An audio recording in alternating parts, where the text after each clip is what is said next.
Okay. Good afternoon, Berlin, and people from everywhere. Before I start, could I just ask, maybe by show of hands, how many of you are already familiar with Snopes and what we do?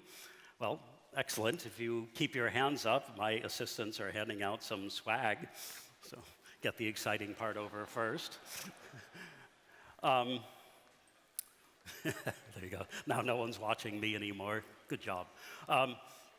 As you heard, we are the oldest fact-checking site on the internet. Been doing this since 1994.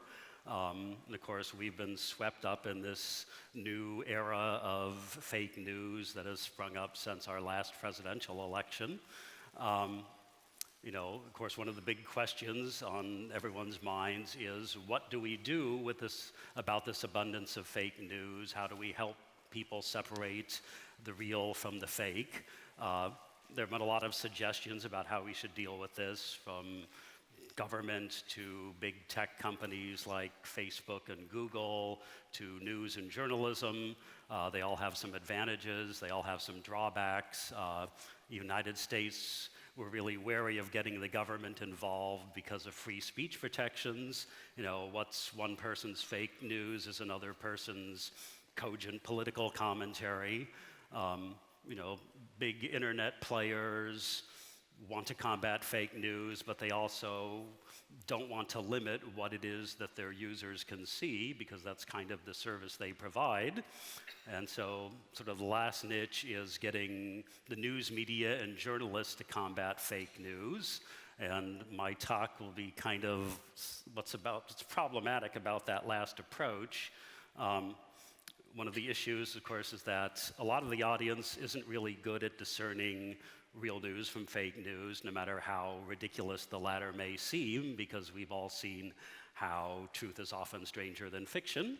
And also, a common form of expression on the internet is satire, but good satire really hews the line between believability and absurdity, and a lot of people don't recognize satire when they see it, because it seems believable.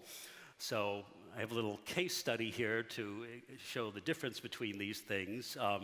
Because you may remember, those of you from the US or following US politics, during our last presidential election, Donald Trump's sons were heavily criticized because there were a lot of pictures of them out on the internet engaging in big game hunts, posing with lions and rhinoceros and crocodiles and other animals they'd killed.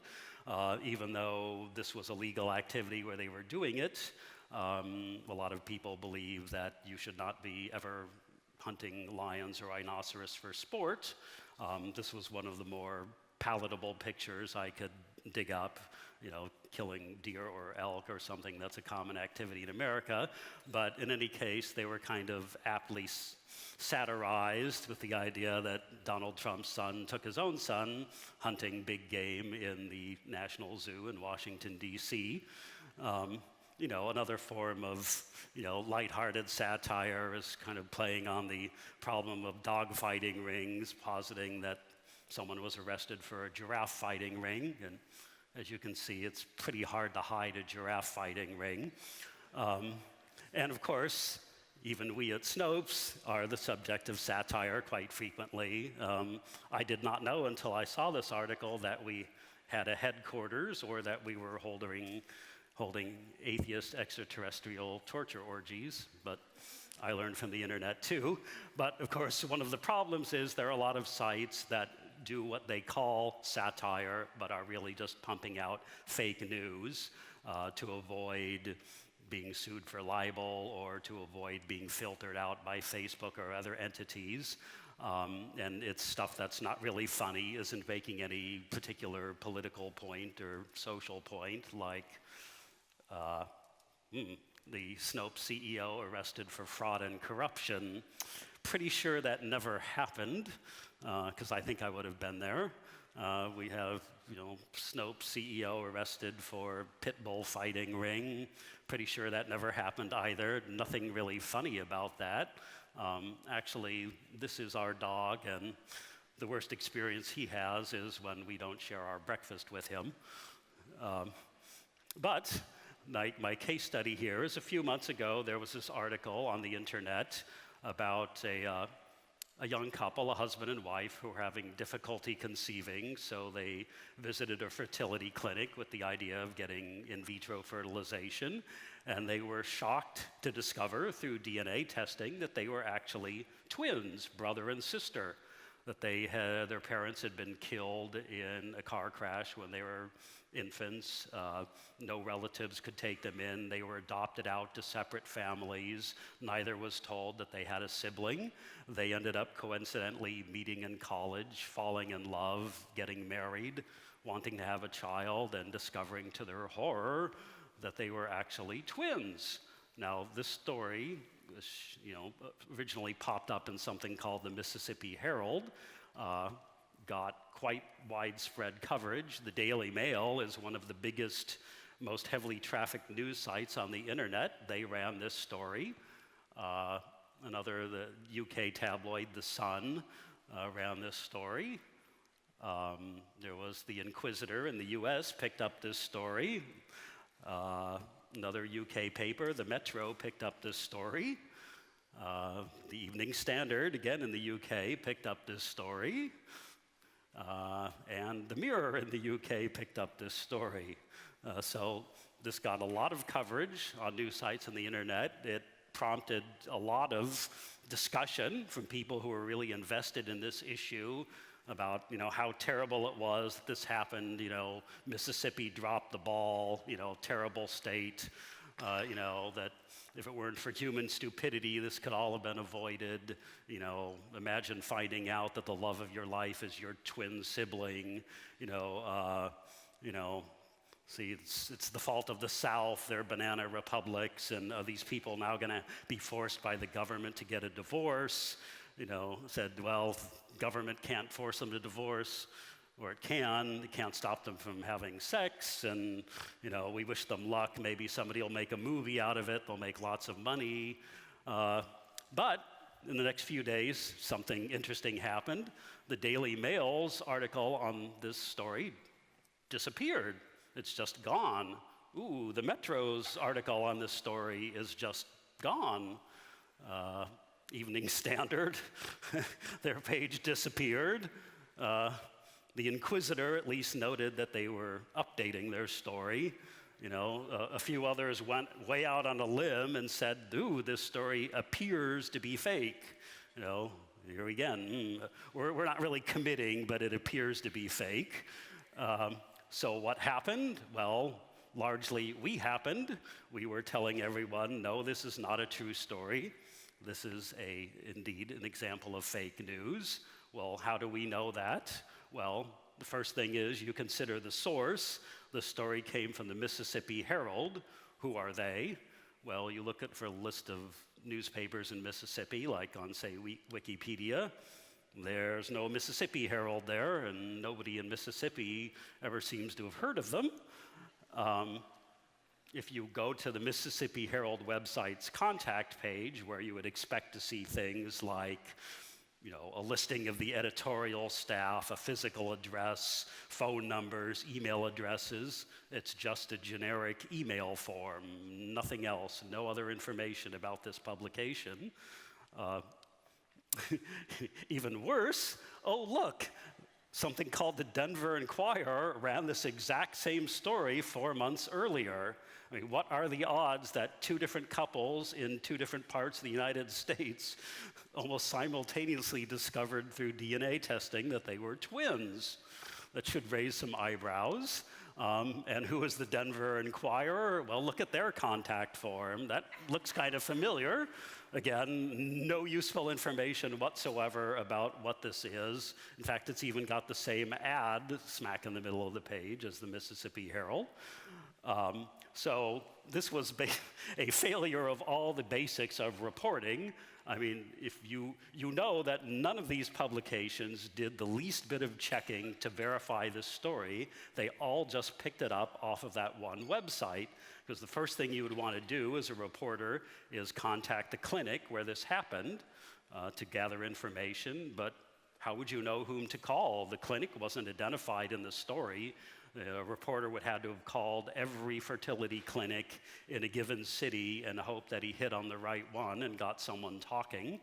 Now, of course, the people involved, the man and woman who are the center of this story, they were not named, they were not quoted. I mean, you expect that all of the information would be coming from them. They didn't even appear in the story. There was a lot of material quoted from a doctor who was supposedly involved, but he was never named. The whole story just referred to him as the doctor, which might be useful if he were Doctor Who, but he wasn't. And of course, in the US, as in many other countries, we have medical privacy laws. So healthcare professionals cannot just go blabbing to the press about the details of your healthcare without your express permission. And given that the people involved in this story were not quoted or named, they probably didn't give their permission.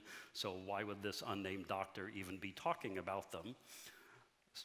And as we pointed out earlier, we have the amazing coincidence of the very same story appearing in 2 different places just 3 or 4 months apart.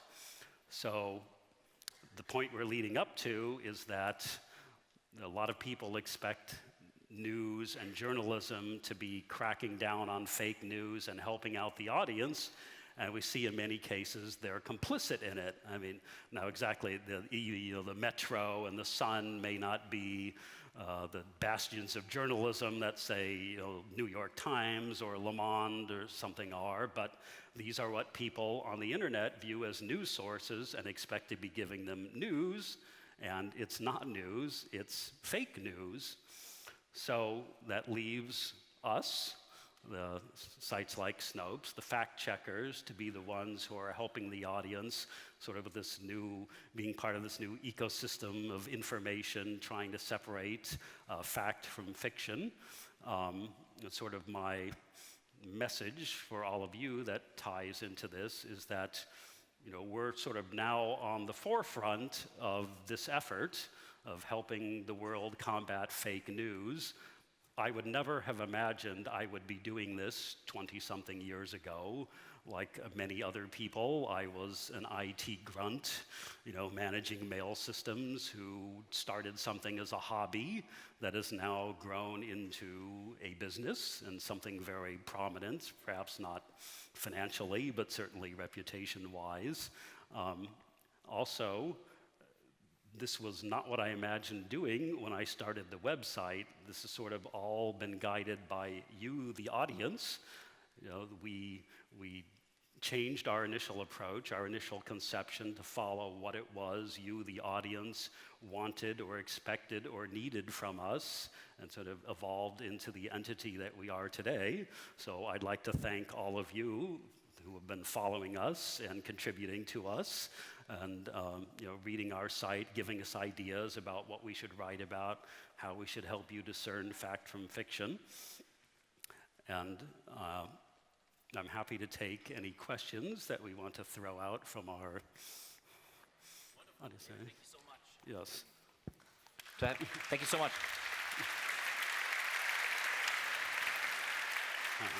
Now we have the questions up here, so you can also read them with us. Yes. I'm going to read them out to you. When does something become fact, and when is it an opinion? Well, because it depends on whether they're questioning what we're examining or our response to it, but I mean, it's, facts are something that are generally objectively provable, and opinion is not. It tends to be, it's subjective. It's something you just can't call true or false. I mean, sometimes there's a fine line between that, like analyzing how a given tax plan might affect, the citizenry has some elements of subjectivity to it, but a lot of times people forward us the entire text of a New York Times opinion piece and ask if it's true, and we can only say, well, it's an opinion. It doesn't have true or false to it. But thank you. How do you reach and convince people who read fake news, and do they care? Well, starting with the latter part, I often say that this may not be just completely a fake news problem as it is an audience problem, because we see there are a lot of publications, such as the Daily Mail, who frequently run false stories. Some of them we've debunked years ago, and they're still up on the Daily Mail site. They've never been removed, corrected, or updated, because that's what draws an audience. And the audience is interested in sensational stories, and they don't really care to read a correction, or even if they do, it doesn't matter, they moved on to the next thing. So it's, part of the battle is getting people interested in being concerned about what's fake and what's not. Trying to reach them, well, at this point we put up what we put up and, hope they read it. But, it's like the horse and water problem. We can only lead them there. We can't make them drink. Thank you. Okay. So how do you limit and combat the biases on your own team? Yeah. Well, of course, I like to say, there is no absolutely objective person out there. We're all shaped by our own experiences and preferences and outlook. So, I'd say in a functional sense that, of course, nothing gets up on the site just through the product of one writer, that everything is worked on by, if not multiple writers, at least it's going through multiple editing stages, multiple editors, trying to make sure that the language and the concepts expressed are as neutral and objective as possible, within human limitations. All right, let's do one more. Somebody's asking you to build a browser add-on, so fact-checking can be more user-friendly. Well, we have not done so yet, but there are other companies who have built extensions or add-ons for browsers that you can use. One of the drawbacks is they can't really analyze individual articles. They're just going by site reputations, and there are a lot of sites that put out questionable stuff, but sometimes good stuff. So, the technology for doing that is still, in its infancy. Now it's becoming really interesting. How will you be using machine learning in a post-truth age to verify certain obvious facts, like the stage's moon landing, or jet fuel doesn't melt certain steel beams? Well, probably getting, automating the actual fact-checking itself is the last stage. Certainly we and a lot of other people are working on building and using tools to help with a lot of steps of the process of identifying what it is we should be writing about by scanning what it is people are reading, gathering the background information about it, automating the collection of research. So that's all in the works. I don't know about the actual end stage there. As I said, some things are false just based on where they came from, because some sites only pump out fake news. But analyzing whether the moon landing was real is without human interaction is a bit ways yet. Wonderful. Okay. We are short on time, so thank you so much for taking the time. Thank you for sharing your knowledge. Right. A big hand of applause. Thank you so much.